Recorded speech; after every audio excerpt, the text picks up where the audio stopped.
اسی لیے آج ہر باپ کو فکر ہوتی ہے میرے مرنے کے بعد میری اولاد کا کیا بنے گا۔ بھئی یہ غم مت کرو، رزق اللہ نے دینا ہے، اللہ ان کو رزق پہنچائیں گے۔ تو یہ فکر نہیں ہے کہ میرے بعد میری اولاد کا کیا بنے گا، فکر یہ کرنی چاہیے اولاد کے مرنے کے بعد ان کا کیا بنے گا۔ یہ کبھی سوچا کہ میری اولاد مرے گی تو پھر ان کا کیا بنے گا؟ وہ ہماری سوچ ہی نہیں ہوتی، اس لیے کہ مقصد جو یاد نہیں ہوتا۔ ایک ہی کام سب کو کرنا ہے، ایک ہی کام سب کو کرنا ہے، یعنی جینا ہے اور مرنا ہے۔ رہ گئی بات رنج و راحت کی، یہ فقط وقت کا گزرنا ہے۔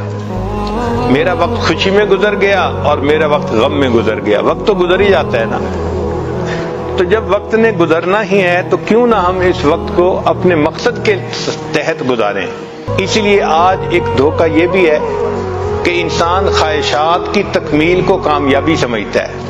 کوئی بھی خواہش پوری ہو گئی سمجھتا ہے میں بڑا کامیاب۔ خواہشات کی تکمیل کامیابی نہیں ہے، مقصد کی تکمیل کامیابی ہے۔ قرآن مجید کی طرف توجہ کیجئے کہ اللہ رب العزت نے کس چیز کو کامیابی فرمایا۔